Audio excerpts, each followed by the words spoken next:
And we're back with another episode of the podcast talking about holy hell, what a good movie. Like, that was your most podcast intro. Thank you. Yeah.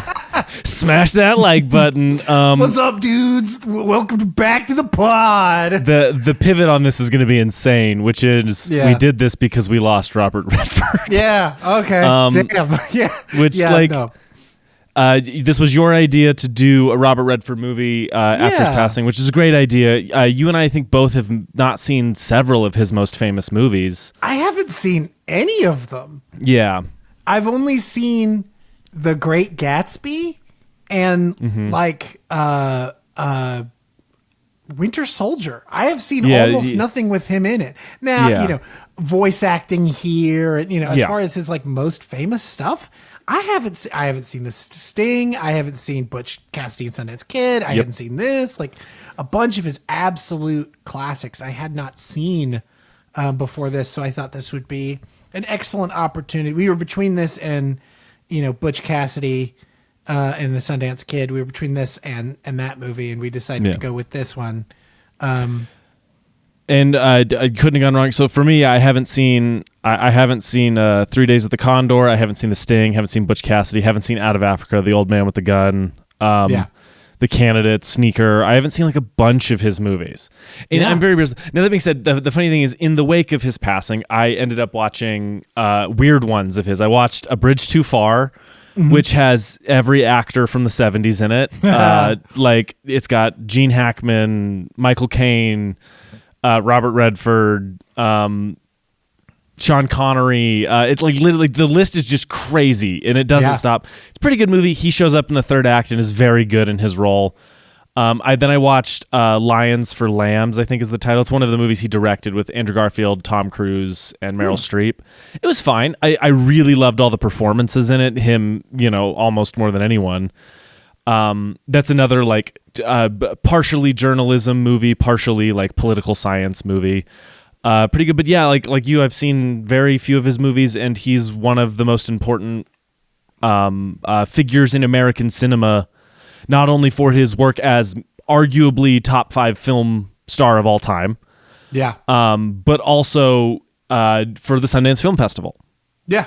He's the reason we have the Sundance Film Festival. He remained on the board for a very long time in active roles.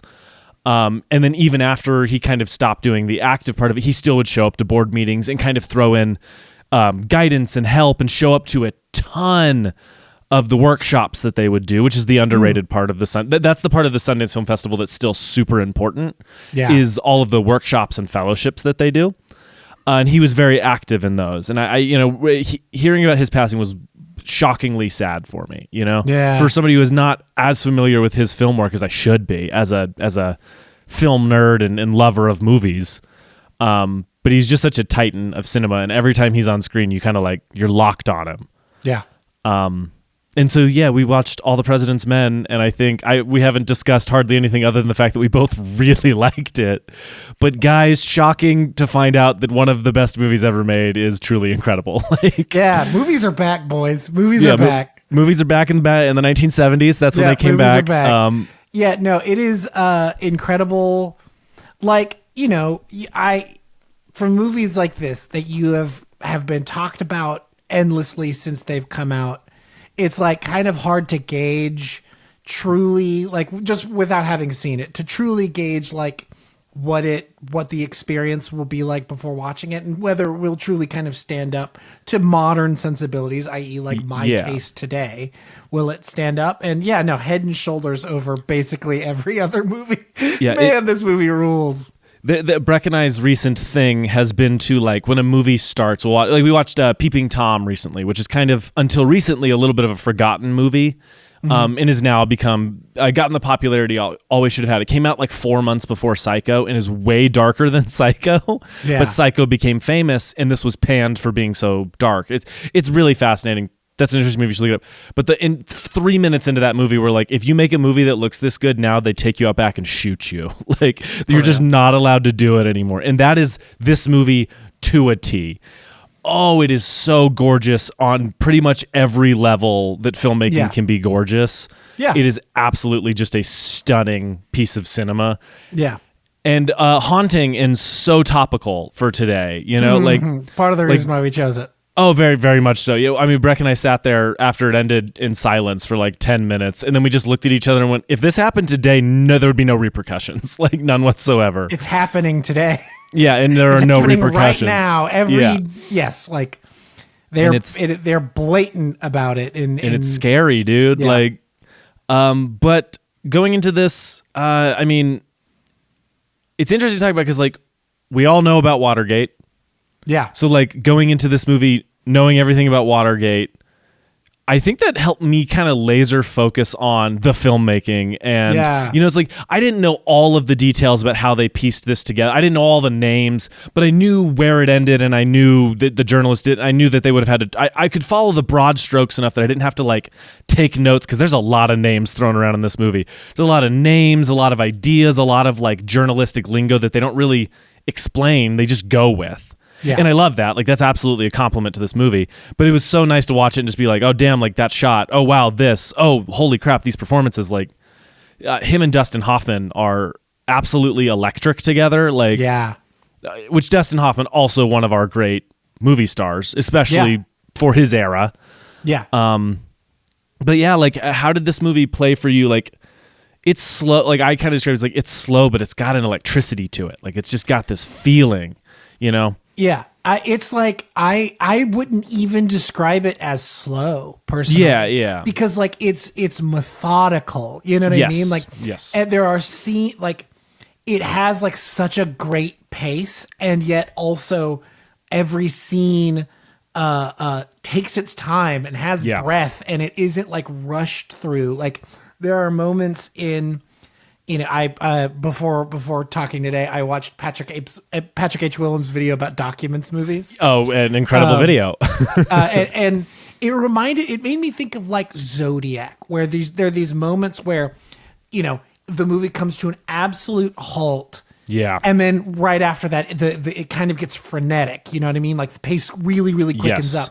And I feel like this movie doesn't quite do that. It has this like it's like ever so slightly ratcheting up and up and up the entire time.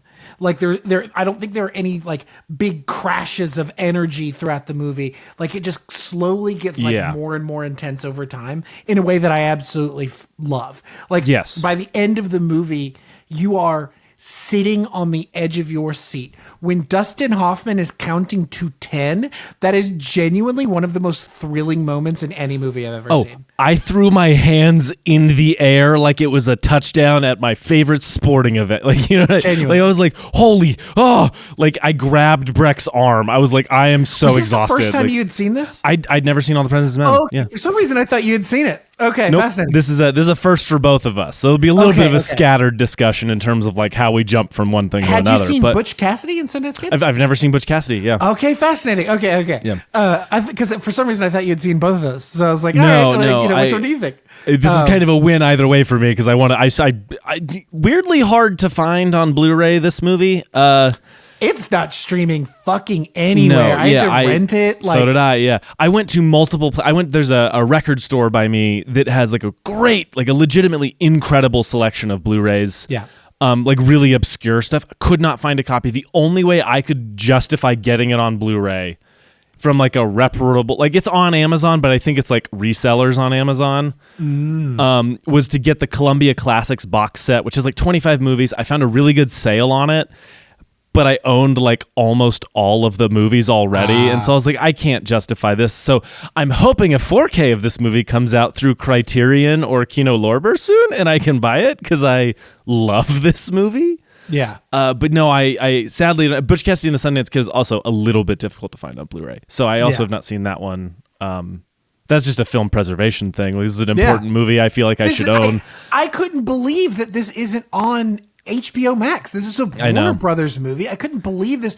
Whether it is part of their regular collection or part of like the Turner Classic Movies collection. The TCM thing is shocking to me that it's not part of that. Yeah. I couldn't believe it. Like, it made no sense to me. I bet fucking Zaslav doesn't like this movie because, because of the subject matter. Because of the very important subject matter, which is why I bring up wanting to own it so bad. Yeah, it's one that needs to be in my collection that I don't have to ever worry about finding. Yeah, genuinely.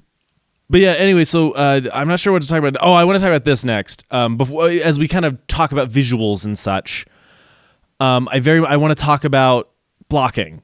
Yeah, dude, like blocking is kind of a thing that it's like the last thing that you really think about. A lot of modern directors really think about, and that's part of the problem. It's why you watch old movies and they have such a good energy and feeling. Is because they're like blocked like a stage play and shot like a movie. You know, it's Spielberg is kind of the master of this. You know, like look up the there's a great video where it's the opening of Kingdom of the Crystal Skull, where Indy is pulled out of the trunk, but it's like a top down camera diagram view of all the blocking and how the camera moves around all in one shot. And it's like, that's what I'm talking about. Yeah. Like blocking within camera work, working in parallel. Like James Gunn is good about this for a very blockbustery sense of this. Yeah. I think Denis Villeneuve is very good at this. You know, like there's so many directors who really excel at this, and then so many movies that don't employ it at all. This has one of the most thrilling shots in any movie I've ever seen is them yelling for this is why I have IMDb pulled up because I can't remember anything. Yelling for Woodward and Bernstein, and they just like start running, but it's like the camera's almost stationary and it's just panning with them as they blast through this like whole long bullpen, and we lose Woodward or we lose Dustin Hoffman, and we keep on Redford, and it's like this like and it's thrilling, and he's not running for his life. He just has to answer a question. Like he's got to talk to the chief, you know, and that's all it is. But it's things like that when they're pacing back and forth in the office or in the apartments, and like they come in, all of that stuff where it's like, oh man, the blocking in this movie is so good. And it helps the visuals make the movie feel gigantic, when in reality it's basically just people talking in rooms. Anyway, this movie employs the use of the split diopter better than any movie has ever employed the use of it. I hate just some chef's kisses. I hate split diopter. Genuinely hate. Yeah, this is the only movie I've ever been like, oh my god, they used it right. This is how you use a split diopter. Yeah, there's a few instances in other movies that I'm like, oh, I don't mind this, but generally for me, they do pull me out in a way where it's like, you couldn't just use a rack focus or like anything. Yeah, just change. Like there are so many other options that the use of it is because you want to use a split diopter for so many movies, especially now. Which, like, don't get me wrong, sure. Like, you and I have done that before where we're like, we just want to try this. Like, I get it, but... But I do not like the look of a split diopter, except for in this movie. This is the only movie that uses it well, and the only reason I know it's a split diopter is because I know it's a split diopter. Yeah. Like, to the average viewer, they wouldn't think anything's weird. There's a couple of them in here. Yeah, there's so many. There are so many more than you think there are. Yeah, and they're great. Like, because they're used so well to show they're and almost exclusively used in the Washington Post inside in the bullpen, to like show the work being done around them, like the work of journalism, the buzz of the room happening around them. Talk about one of the most impressive pieces of performance I've ever seen in conjunction with a split diopter shot of the people in the background watching the TV. Yeah, it's like, which, by the way, like, let's just talk about this just real quick. Here's an aside. People use these like one shot holding on an actor, no coverage things to try to be like, look at this, let's just let them perform. When it works, incredible. But it is one of the most dangerous things you can do as a filmmaker, because if it doesn't work, you're stuck with it. You have no way around it. You have to get really creative, and it generally hurts the movie. Famously, I think the Way of the Gun, one of Christopher McQuarrie's first directed movies, has one that he's like not happy with. He's like, I wish I had covered this. I wish I had done coverage and this, because I don't like it. It brings the movie to a halt for like 5 minutes. Yeah. Not here. Here it's just genuinely shockingly impressive as we're like very microscopically zooming in on Redford's face as he's like juggling multiple phone calls and like starting to panic and having to get the information. And dude, And then the use of the split diopter for the people in the background is like, it's like deceptive about what they're doing. It really hides the fact that it is one shot for a while before you realize. Oh man, movies, dude. Yeah, man. Color in this movie is absolutely fascinating too. Like it's so gorgeous. Like even like genuinely one of the most haunting and beautiful places in cinema history is that goddamn garage where he meets Deep Throat. Dude, why is that place so beautiful? Like, I this is not a joke. I love when Breck and I watch a movie we both really love because we're like so audible about it. Yeah. When that popped up, she just went, and I went, I know. Like, there's something about meeting in a parking garage that's so like movie in all of the best ways. Oh, and you're right. It is terrifying in there. Like every scene that takes place there is scary. Every time there's a noise, you're like, they're dead. They're going to get killed or kidnapped, or which we know they don't. This is based on a true story. Yeah. But it has that feeling. Oh, and the way they shoot his eyes like perfectly in that box of light, like ooh. But it isn't like the way fucking and I don't mean this in the pejorative, but the way that John Wick would have like a hard line. Like no, it's like you just see his eyes. Like you just see his eyes a little bit. And you get the rim of light around the edge of his face. He brings the cigarette up to his face. You can see his features just a tiny bit. Like, oh, it's so perfect without being in your fucking face about it. Like the way that they use split diopter throughout the film. I think movie is absolutely gorgeous front to back. Like, and just the merit. Oh, the way they shoot Dustin Hoffman's like big long scene where he's finally gets some information out of one of these people. Yeah. And the way they shoot that moment through the stairs, the railing, where it's like, oh, they're imprisoned. You know what I mean? Yeah. And then how they have when she comes deeper into the room and they cut to that wide and she's behind the lampshade. Yeah. It's like stuff like that is just fascinating. The decisions for those are fascinating to me. Yeah. And I love it. Like I love when a movie uses kind of an odd, like The Town has a great example of that. Yeah. Of like using, there's a scene where Jeremy Renner and Ben Affleck are fighting in that movie, and like Jeremy Renner is fully framed within bars, and Ben Affleck is framed partially within bars because he's still 1 foot in, 1 foot out of this situation. Yeah. And it's like really just a good way to just telegraph things. Like I love when they choose weird ways to cover actors and not show faces, and this movie does a lot of that, and I love it all. Yeah. This movie is not afraid to have actors in a really extreme wide shot for a long time. Yeah.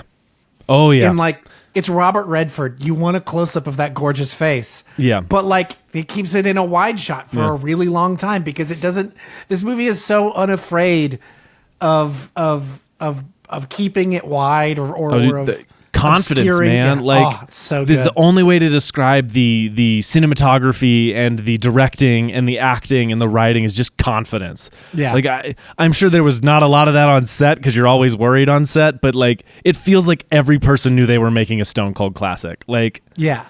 It just in all the little details that you don't see a lot of these in movies anymore, but like he's smoking a cigarette on the couch and he kind of like knocks the ashes onto the couch, and like a minute later, it cuts to Redford like brushing it off. Oh. Yeah, it's filled with little idiosyncrasy things like that I just really love. There's no way that just happened on set. You know For what I mean? sure. Like that wasn't planned in any way, shape, or form. But it's but so you good. know it wouldn't be kept in a movie today. You know, like that they wouldn't cut to the reaction shot of him drawing attention to the fact. And I don't know, like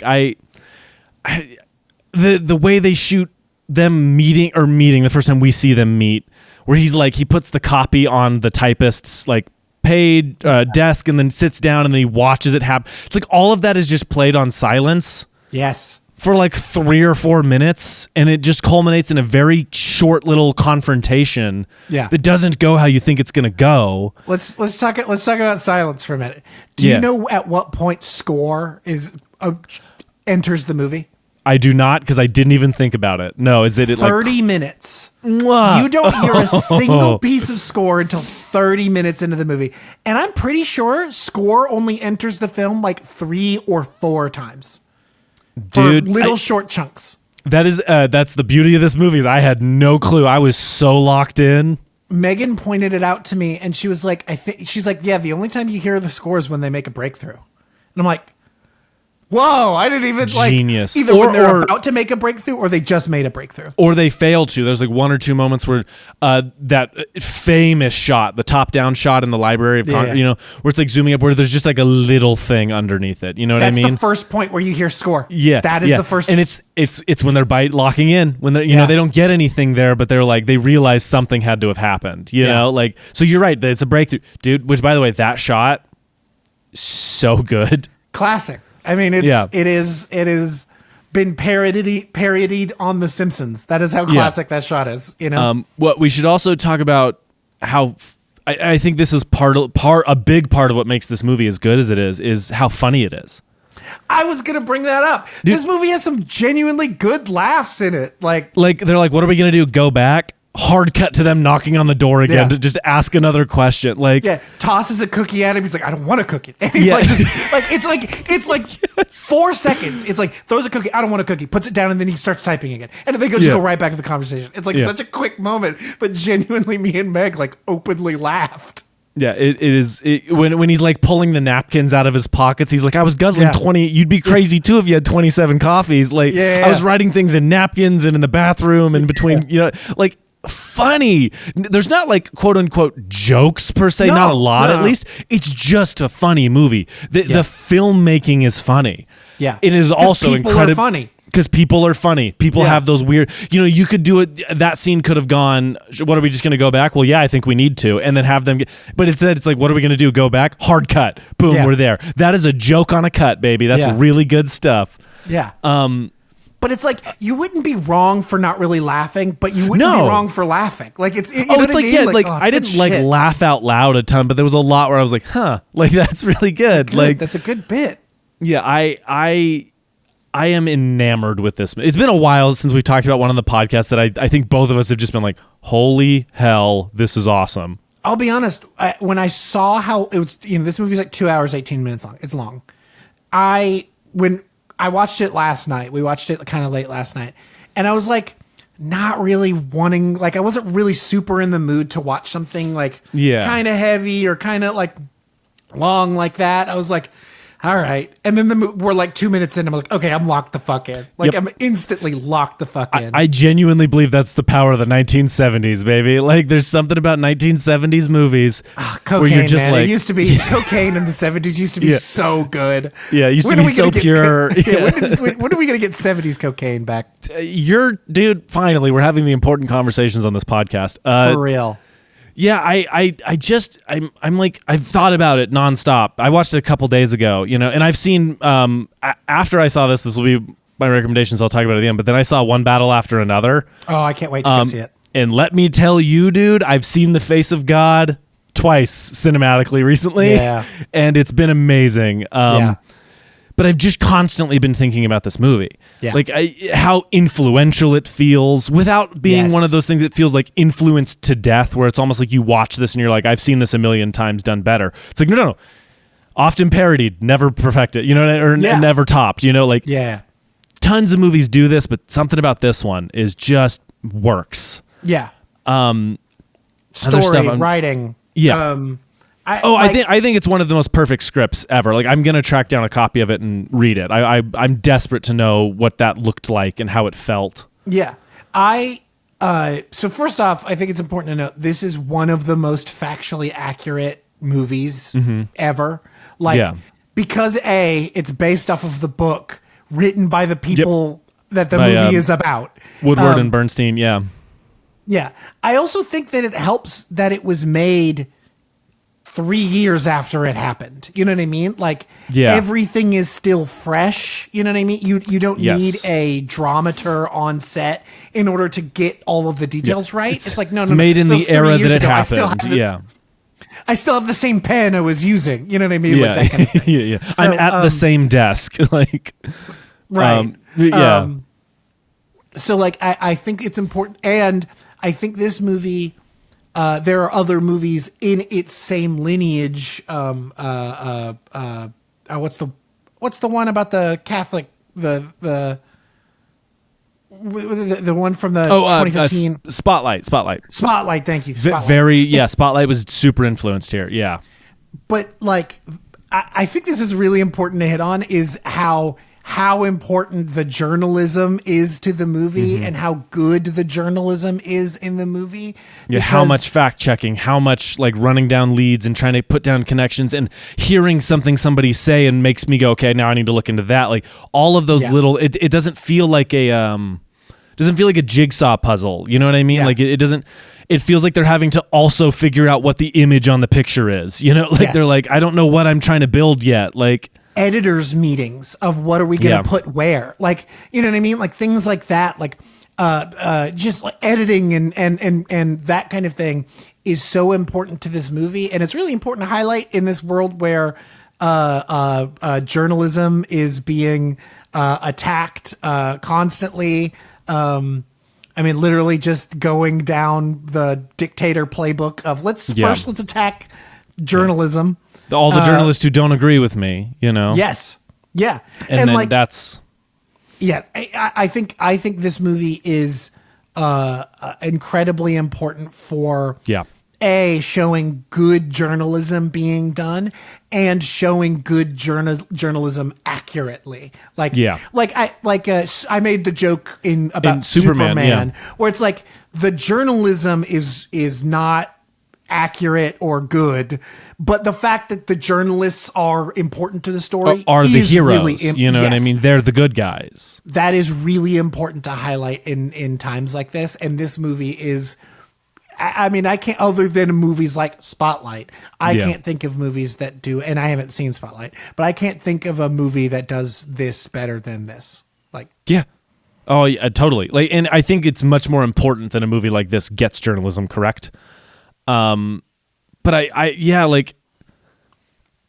let's talk about Redford and Hoffman real quick. Like, I am going to be amazed if I see a better Robert Redford performance. And please tell me, people, if there's one that is like famously his best, because everything about this feels like a human being. Like it feels so lived in and not like a movie star. This feels like a character actor performance. Yeah. But it's done via one of the most attractive movie stars ever. Like that scene where he walks in the robe with the like necklace on and you're like, what the fuck? Like, but I think his performance in this one grounds everything. You know, like the movie builds itself around him even more than Dustin Hoffman, in my opinion. Oh, yeah. And I think it crumbles without him. And this is a movie filled... There's nobody in this movie that I don't believe. You know, I think everyone in it is great. The amount of that guys in this movie... Every single background actor in the post are all that guys. It's like, I've seen him 30 other movies. I don't know his name, but I've seen that dude 50 times. I don't know his name, but I love that guy. You know what I mean? Like it's Yeah. I totally agree with that. And there's something about nobody in this looks necessarily like I made the point. I was like, Dustin Hoffman got famous at the only time in history that he could have gotten famous. Yeah. You know what I mean? Because like Dustin Hoffman is not traditionally attractive. He's very attractive, but he's not traditionally attractive. No. You know, like, and I kind of think that of Redford now. Like, I don't think a Robert Redford becomes a icon of looking good. I think he's so handsome. Like he's still handsome. No. He's handsome, but you look at the people are hyperly attracted to now, and it's not the rugged looking handsome guys. That's so out of vogue today. It's like John Bernthal. It's a miracle John Bernthal is looked at as like a famous... John Bernthal in the 1970s would be one of the biggest stars in the world. I agree with that wholeheartedly. You know, because he just has that like rugged kind of handsome. Yeah. And I think that of Redford. Like I'm trying to think of a modern day equivalent to how Redford looks. Like who that would be where everyone's like, he's hot, you know? Because do we have that now? Or is everything now like a shifted more? I'm trying to think of look. There are examples. I could find a look. No, Robert Redford is singularly handsome in a way that only Robert Redford is. The rugged conversation. There are people that are ruggedly handsome that we could point to. I mean, like even somebody like a Pedro Pascal, who I don't think is like pretty boy handsome. Yeah. Pedro's a good example. Yeah, where it's like by all accounts is a heartthrob. By today's standards, but isn't like attractive in the same way that Jacob Elordi is really handsome, you know? So I think those still exist. And I genuinely think that Robert Redford, if you put him in 2025, if put this version of Robert Redford in 2025, he'd still be a movie star. Maybe not to the same degree that he was in the 70s, but I still think he'd be a movie star. But he would play a great supporting role in a PTA movie. Hell yeah, brother. Hell yeah, brother. Which the fact that those two never worked together is like actually tragic to me. Yeah. Especially after One Battle After Another, where you're like, man, there was somewhere for Redford in this movie. I know it. Yeah. But yeah, other stuff we haven't covered yet. I'm trying to think. This one's still really fresh in my mind. I think. What do you think the emotion? This is a weird question. What do you think the emotion of The Last Shot is? Is it triumph? Is it? Because I think it plays different today than it probably played back then. Yeah. Like back then I had to have felt like the power of journalism and this is kind of victorious. Yeah. And today it was scary to me where I was like, this is what we should have. Yeah. This is, I should be happy, but I'm looking at this as an allegory for what's going on in the world in 2025. Yeah. And it doesn't play the same. That's not a fault of the movie. That's actually a compliment of the movie is that it left me sitting in silence. Like it left me not wanting to speak. I wanted to just sit like in it. A kind of like solemnity, you know what I mean? Like there's a solemn, sober, like the work is not finished. Yes. Like by this point, like, you know, by the time the last shot cuts and then it cuts to like the instead of cutting to a black and then doing the white text over black, it does the like, you know, the titles of, you know, what happened to these people. I think this movie ending the way it does, like you said, like by 2025 standards, like I think even then it's like, you know, the work is not done. They are still, you know, typing away at their, I think that is still accurate to today. It is just a lot sadder today because you know that work is not is actively being attacked. Totally. You know? Yes. Yeah. And we're definitely living in that moment and it's horrifying. And the reason I ask is because the first time I watched Dr. Strangelove, it played like a drama to me. Yeah. Because we're living in such tumultuous times with such idiots running things. Yeah. And then the second time I watched it, it was very funny. The movie's very funny, but there is a bit of watching it, and you know, I watched that for the first time in 2020, watching a government completely mismanage a crisis. Yeah. And then I had to like sit there and be like, this is definitely still funny. And then I saw it in theaters in 2023 or 2024 and loved it. I did the hysterical, laughed out loud. I remember watching Pulp Fiction for the first time and not thinking it was funny at all. Yeah. Like I did not think, I took it and look, don't get me wrong, loved it. One of my favorite movies at the time. Still probably one of my favorites. I haven't watched it in a long time. That was like my favorite movie for a very, very long time. In a way that only a teenage boy. I was going to say, in the most like high schooler discovering cinema kind of way. That movie which, by the way, nothing wrong with that. People make fun of that. There's nothing wrong with like watching movies and be like, oh, I'm changed by this. Like, that's awesome. Do that. Encourage that shit. Pulp Fiction is like genuinely a gateway movie. You know what I mean? Oh, yeah. Like, really shows you the power of filmmaking in a way that like not a lot of, I mean, especially with like the non-linear structure. Yes. Like that was the stuff that was like eye-opening to me. It wasn't the GIMP or, you know what I mean? Like it wasn't that shit. It was the non-linear structure. Yeah. And how the beginning and end, the dialogue changes a little bit, you know, like the diner bit. It's like stuff where you're like, wait, what is going on? Like, it makes you lean in. Yeah, that really kind of opened my eyes. And so like, to your point, like I didn't think that movie was funny at all. I took it incredibly seriously. Yeah. And then only later, like when I was talking to people, they were like, oh yeah, the movie's hilarious. I'm like, what? They're like, oh, like that part wasn't funny. And, you know, I was like, but I guess it should have been. Like, I didn't laugh. But then like watching it more recently, I'm like, okay, like it truly is like a black comedy.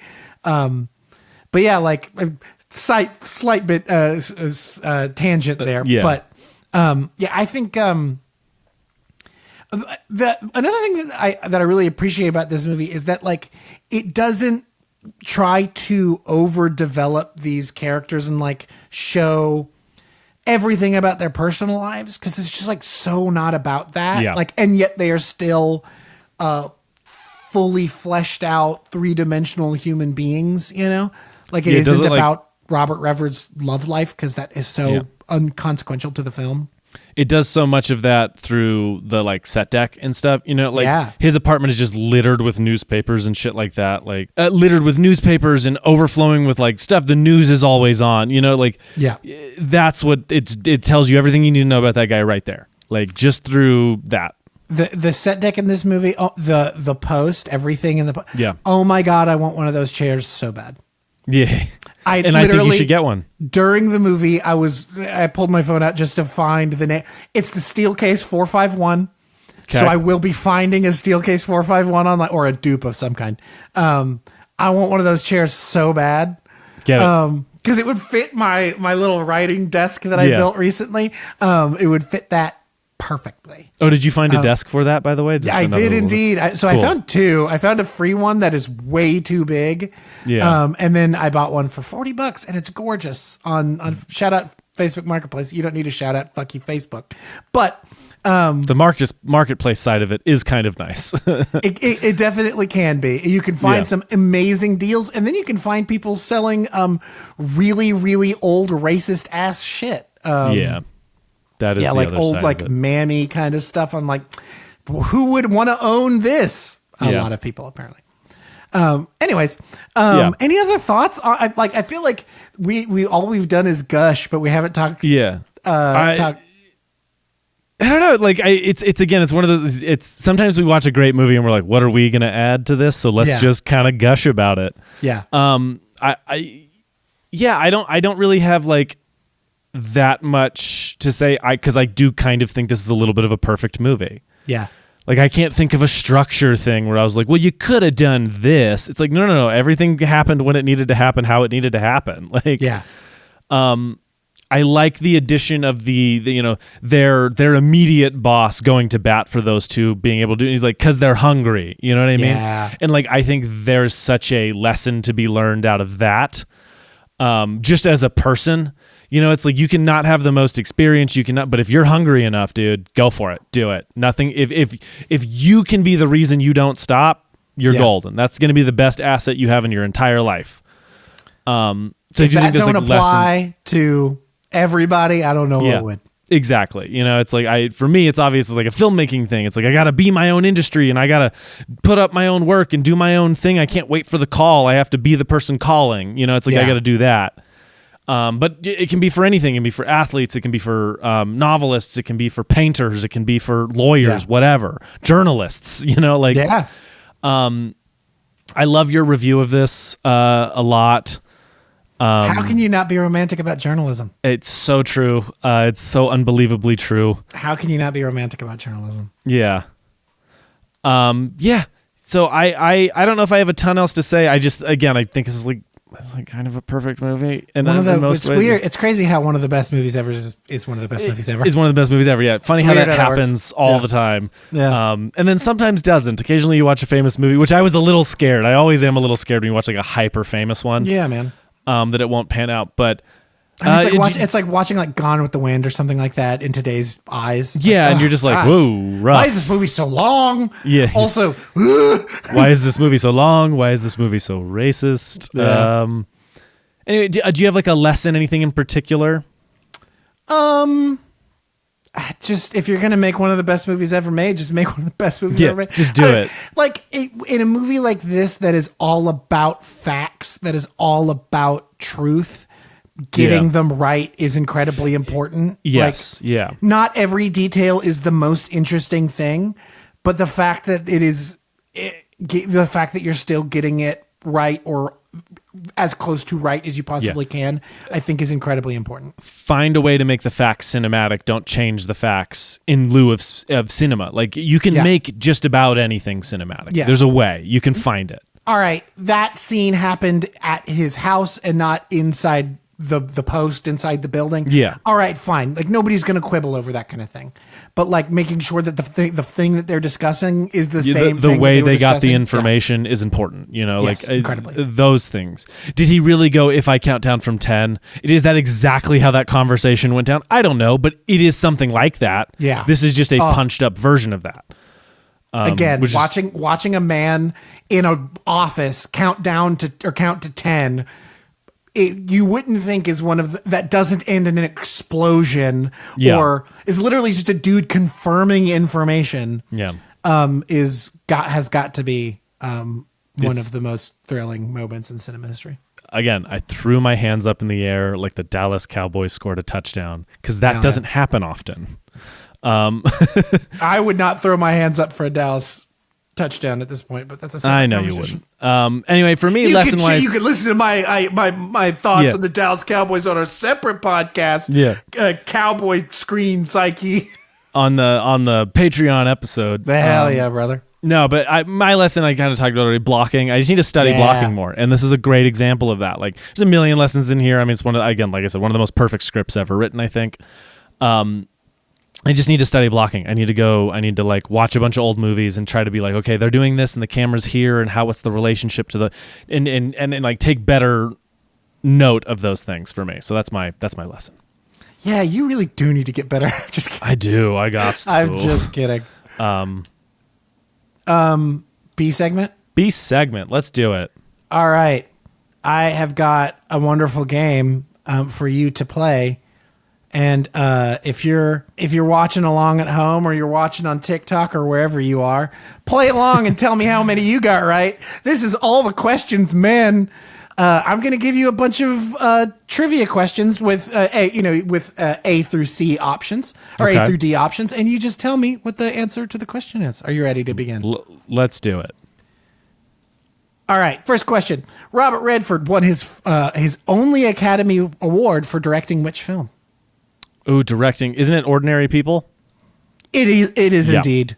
Robert Redford won the Academy Award for Best Director in 1984, Ordinary People. Next question. Which character did Robert Redford famously play opposite Paul Newman in Butch Cassidy and the Sundance Kid? Do you know which one he is? Isn't he, he's Sundance, isn't he? He is indeed. Yeah. Opposite Paul Newman's Butch Cassidy. He's got, the reason I know, I haven't seen the movie, the reason I know that is I heard a funny line reading and I can't remember the exact line of it, but essentially he's just like, you think they heard you, Butch? Or so he just has like a really funny line read in that movie that's pretty famous. So I that's why I knew that. Hell yeah. What iconic film festival did Robert Redford found? The Sundance Film Festival, baby. Do you know why they named it the Sundance Film Festival? Or why he named it that? Because of the Sundance Ski Resort? Because of his character. They named the Sundance Film or the ski resort after the film festival. You know, the funny thing, I've been to, because he's filmed more than one movie up here. But I've been to you can hike to the waterfall from, I believe it's Jeremiah Johnson. Mm-hmm. So I've done that recently. It's very, very, very pretty. Hell yeah. Hell yeah. Robert Redford starred in a 1972 political drama as an D-list candidate for the U.S. Senate. What is the film's title? The Candidate, right? It is indeed. Robert Redford received an honorary Academy Award in 2002. What was the award primarily recognizing? B, his contributions through Sundance, isn't it? It is indeed. Yeah. I'm surprised that it isn't like. I'm surprised that is the thing that is like the kind of primary recognition. It makes a lot of sense to me because like I said, I do think in terms of American cinema, he's one of the most important for that reason. For doing what he did. Yeah. But like. He's Robert Redford, you know. I know. Yeah, he's Robert. Yeah, I know. Robert Redford directed and narrated a 2012 documentary about environmental issues. What was its title? Oh, I didn't know about this. Watershed. Holy shit, you're like 7 for 7 or something at this point. Yeah, I haven't gotten one wrong. I'm very nervous. We'll see if that streak continues with this question. What 2013 survival drama featured Robert Redford as a man stranded alone at sea while almost no dialogue throughout the film? It's called All Is Lost. True. I think there's like one line of dialogue in it, and I believe it's fuck. I was just about to say, if there's any line, it would probably be fuck or shit. Which 1967 film based on the Neil Simon play starred Robert Redford opposite Jane Fonda? Ooh. Which film based on the Neil Simon play? Plaza Suite? No, you finally got one wrong. Damn. It is Barefoot in the Park. Damn it. All of the President's Men won 4 Academy Awards. Which of the following was not one of its wins? Supporting actor, right? Wrong. It did not win Best Picture. It lost to Rocky. I was lost to that was the year. Hey, sorry guys, I love Rocky. Question: how do you feel about that? Having now seen All the President's Men, do you still feel like Rocky is more deserving? So I know this is a podcast, and I know I'm supposed to have opinions and hot takes. No comment. No comment. I can't. I don't think there's a right answer here. Both of them are two of the most famous movies of all time. If you feel like it's still Rocky, it's still Rocky. I can't be objective about it. Yeah. Because Rocky is the movie that made me fall in love with movies. You know what I mean? Yeah. Like, I have Rocky on like Selectavision, Laserdisc, VHS, DVD, Blu-ray, 4K. Like, I have every version. I have a GameCube game. I don't have a GameCube, but I have the Rocky GameCube game from when I was growing up. Like, hey man, I can't be objective. That being said, All the President's Men is like a perfect movie. So I don't know. I mean, you could argue that so is Rocky. Like, yeah, well, of course. Yeah. Anyway, fascinating. Just wanted to test you on that one. Robert Redford or Jason Robards won an Oscar for his role in All the President's Men. Which character did he play? Oh boy, Ben Bradley. You are correct. He did win. He was the executive editor at the Post. It's like watching it. I was genuinely so surprised that. Here's the crazy part. Actually, hold on. I'll let me circle back to that because I think the next question might reference it. What award did William Goldman win for his work on All the President's Men?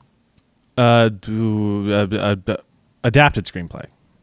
You are correct for adapting the book, obviously. Yeah. And I believe this is the final question. All the President's Men received how many Academy Award nominations in total? Was it 8? It was indeed 8, and it won 4 of them. Do you know what 2 of them weren't? No, I don't. No, I genuinely have no idea. Neither Robert Redford or Hoffman got nominated for this. Oh, let's kill some people. Like, okay, I was talking about this with Meg, and I genuinely think it's because they might have split the vote for each other. Like, yeah, because they definitely would have been in the same category. They both would have been lead, so like they might have split it a little bit. Because both of them were so good. Yeah. I just want to note that that's like the best or second best I've ever done in a game, though. You did phonamenal. I think there was one where you did not miss a single question. It was a Superman one where I like didn't, but it's because it's Superman. Yeah. Anyway. But is that kind of crazy that Jason Robards got nominated and won Best Supporting Actor, and then the woman who was the bookkeeper, she also got nominated for Best Supporting Actress. That makes sense. She's great. Yeah. You know what I mean? But the Redford and Hoffman not getting it is crazy. Like Robert Redford specifically, but both of them. It's nuts. Yeah. Crazy. Anyways, all right. So that's on to our recommendations. Yeah. Do you have anything in particular you want to throw out, or? Yeah, I've got a couple of relevant picks. So go watch Patrick H. Willems' video on Documents movies. So good. Having seen that, it makes me want to highlight a couple of Documents movies that I really, really, really love. Specifically, Aaron Brockovich. I think that movie is way better. Not that people give it credit. I just feel like people don't even really remember that movie or talk about it in a way that I think is sad because that movie absolutely shreds. That movie is so good. I think it has one of the best disses in a movie of all time. Have you seen it? No, don't tell me. I really want to watch Aaron Brockovich. Okay. There's a moment where Aaron Brockovich, Julia Roberts' character, disses a woman in the most brutal fashion I've ever heard in a film, and it needs to be studied. And I mean, it's like radioactive. It's so good. Fantastic. Another one I'd like to highlight, which is a little bit different, maybe not full Documents movie, but Gone Girl is like a comfort movie for me in a weird way. I absolutely love it. And then just basically everything else David Fincher has made. Not on topic or not on theme, I'll recommend a couple of some music that I've been listening to recently. The newest record by Quickly is the name of the band, is so good. I absolutely love it. Shout out to friend of the show, Dylan, for recommending one of the songs to me. He's like, do you like this? And I was like, yeah, no, this is my new shit. Thank you very much for sending it to me. Something else completely different. Quickly is like kind of like indie, a little bit post-punk-y, like it's good shit. I highly recommend it. It's very kind of Andy Schaaf coded, so of course I would be into it. Almost Midwest emo to a certain degree. The other thing I'd like to recommend is a band called Hot and Freddie. Hot spelled Haute. They have 6 singles out. They have not put out a single record yet. Only singles. It is like Kate Bush meets Cyndi Lauper meets like Duran Duran. It's very 80s, very synthy electronic pop, and it is so good and so fun and so funky. They're both like songwriters that have been like working in the pop industry for the past few years, written like top pop tracks for other artists, and finally said, fuck it, I'm tired of getting pushed around, and decided to make their own pop music, and they make really incredibly good pop music. So Hot and Freddie and Quickly are my 2 music recommendations for the week. And I'm also listening to Geese's new album. I've been listening to the singles for the Geese. Have not listened to the full record yet, but I really, really like all of the singles a lot. Very weird, very cool. I'm really into it. Very nice. Good recommendations. Yep. For me, I nothing very on topic at all. The Batman is a good documents movie. Yeah, there's a great document scene in that one. So I'll throw that out. But like I said, I saw One Battle After Another. Oh boy. So the quick depressing start to this. We went opening night because we're gonna be too busy to go on like a discounted Tuesday or whatever somewhere. So we went opening night, and the theater was so dead they only had one small concession area open, being run by one person. And they were not busy, that one person, on opening night of a Leonardo DiCaprio action epic directed by Paul Thomas Anderson. It's not like there's not other stuff out. Demon Slayer is still in theaters. People could be going to The Conjuring is making really good money. I'm surprised people weren't there.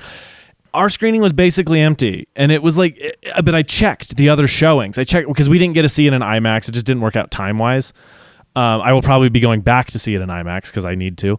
But that movie sold collectively across all the showings. They had maybe 50 tickets. Woof. Dude, I don't know what needs to change about like the cinema goer. I mean, obviously movies need to be cheaper. We need to be going to ticket prices need to be cheaper. Concessions need to be a little bit cheaper. I don't know how you do that when no one goes to the fucking theater. So I'm super, super frustrated with that. But the movie itself was like looking at the face of cinematic God. I don't want to overhype it, but holy shit, I loved every second of it. Like legitimately loved every second of that movie. I cannot wait to rewatch it. If this was your favorite Paul Thomas Anderson movie, I would have no qualms with that whatsoever. They shoot certain things in certain sequences in ways that I've never even imagined before, and it felt like levitating out of my chair. Chase Infinity, she plays Leo's daughter in this. It's her first role, and she's a movie star, dude. She is so incredibly good.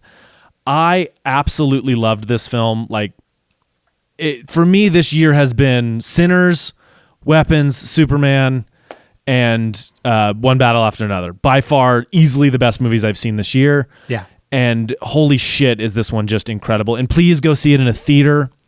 It is a giant movie. It is awesome, but it's electric. It's like 2 hours and 40 minutes, and it feels like a 2-hour movie. Like it flies. Oh, I loved it so much.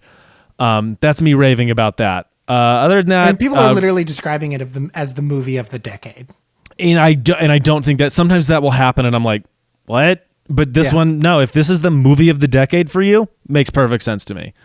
It's like that. Like not only from a quality perspective, but from like a tone, like why it's important in the moment kind of perspective. I think is fascinating. I can't wait to see it.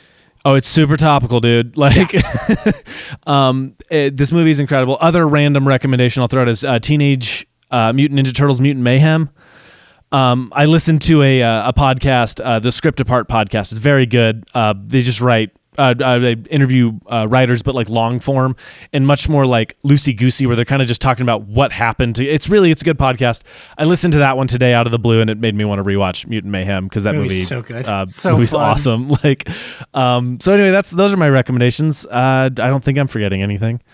All the President's Men, just fucking rewatch this one because it's unbelievably good. If you haven't seen it in a while, rewatch it. Have you seen great. The Post?